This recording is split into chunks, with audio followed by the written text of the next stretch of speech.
Hey everybody, Bucho here. We are 8 months into what is potentially the weirdest year on record. Um, so I have decided to start reading some stories of mine, both from books that I've already published and books that I'm working on getting published. I may also decide to read passages from some of my favorite books just to get you guys hype on some of those authors who you may not know because they're just not as well known as they should be, though they are insanely talented and deserve the credit. Today I'm going to read you a story called Sympathetic Magic. It's out of my most recent book, The Machinery of the Heart Love Stories, which you can find on Amazon. And here we go. This is the photo album of the grandmother. It contains pictures of her as an infant growing into a hand-holding toddler standing on cathedral steps with your great-grandfather. It contains pictures of rides on old bicycles, beach vacations, high school dances, and engagement photos. It holds images of a matriarch-to-be, unveiled with back straight and chin lifted high, regal, hefting a bouquet between laced hands. The pictures age the way their subjects do. The early black and whites are clear, defined, before giving way to their yellow, blurred, and faded color photos when your father begins appearing in his own album of memories captured on paper. This is what the grandmother's photo album does not contain. Pictures of an uncle that never came to term, the alcohol and paranoia-fueled fists of your grandfather, pictures of the many bruises those fists made, your father locked in a closet for hours as punishment for something he did not do, the force it takes to make a switch leave welts on young backsides, the briefest moment of true sadness when drunken grandfather tumbled down the stairs and broke his neck, the tears that were not shed by your father or your grandmother at the funeral, the suspicious looks the neighbors gave your mother for years after, the relief grandmother felt raising your father on her own. This is your father's closet. The floor is lined with polished dress shoes, all laces tied in perfect bows. 7 shades of belt hang from the clothing rod, each hanging with equal distance between them. This is the motorized tie rack that keeps each tie perfectly folded and in place. It is organized by color first, followed by size, and then directionality of shapes. His dress shirts are starched and stiff, ironed to a crispness you've never been able to perfect yourself. There are exactly 21 of them hanging from darkest to lightest in the very middle of the closet, stuck between the belts and the 14 suits, hung straight and dry cleaned from darkest to lightest as well.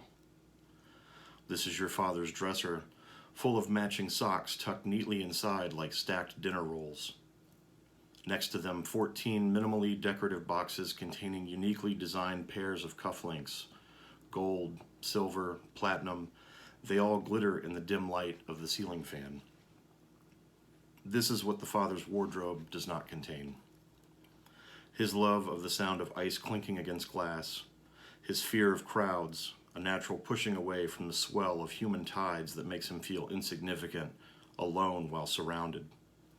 The quiet he dwells in, savoring the taste of loneliness like old scotch on his soul's tongue.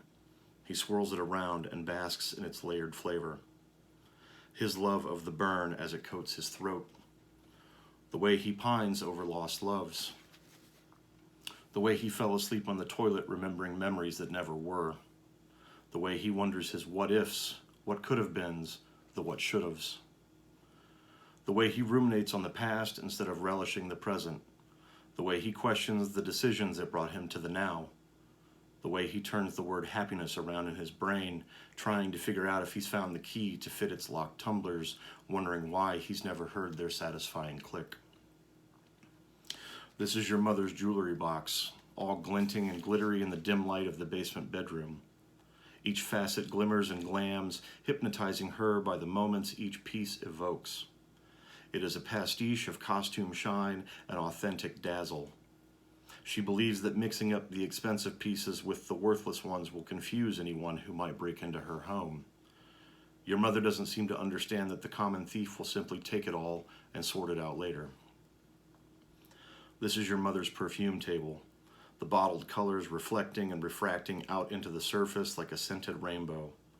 This bottle, short and squat and full of amber, is from a former lover, a brief affair she will never admit to your father. This bottle, tall and jade in color, contents unknown, is from her mother, an engagement gift. This bottle, opal blue but otherwise nondescript, is the one she wears most often. It reminds her of your birth. What these bottles do not show: the smell of Bactine on your first scraped knee, the scent left behind of a man she did not know personally, her decision, your father's, the sterility of a hospital room after surgery, the fear of needles and scarred belly, the odor of her first and last attempt at family meal, burned and tough like shoe leather, swept away only by the fanning of doors by you and your father as you shared secret smiles across the room. The popcorn-scented ticket stubs for movies she would go see alone, waiting and wishing for the actors to smile down at her from the screen the way your father never could. This is your library. Stacks of political theory sandwiched between bad detective stories, a single romance novel, and nonfiction collections, a small few of which you can relate to. The stacks are arranged by level of interest, autobiographically by latest whim to earliest. You don't remember what lies at the bottom of the backmost stacks. Your shelves are filled with 3-ring binders full of class notes and graded papers and handouts you've never bothered to read through again. Bad poetry reviewed by other bad poets, deconstructions of papers comparing the Inferno of Dante and Margarita's involvement with the devil. This is your education compacted in a 5-foot square space. What your library does not reveal. Your aversion to crowds, a feeling passed down by your father, though neither of you has ever spoken to the other about it. The collection of developed photographs, still in their processing envelopes, taken long before the digital age. You remember all the faces, but not all the names attached to each one. The bouts of depression pushed through during your high school years, the regret of your first backseat tryst that sits in the back of your memory, black and cloudy, and always floating near the surface at any given moment. The way you silently stalked the men you fall in love with, even decades later into middle age. The way you turn the word happiness around in your brain like your father did, though neither of you has ever spoken to the other about it. This is the crib your little brother never slept in. It is padded along each side, and an unused blanket sits folded in the middle.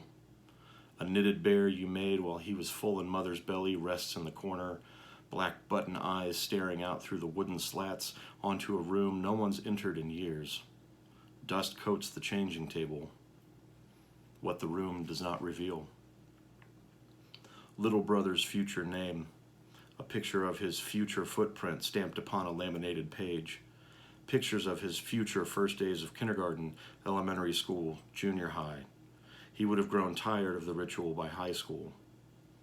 The future way he turns the word happiness around in his brain like his father did, though neither of them will ever have the chance to speak to the other about it. Anything of his future. Thanks for watching. If you like that, pick up the book. It's available on Amazon for, I believe, $20. It's also interactive, so there's some extra added fiction pieces at the end of a few of the stories that, while not necessary to enjoy the story, certainly add to the enjoyment of it. So, hope you enjoyed, and we'll see you next time.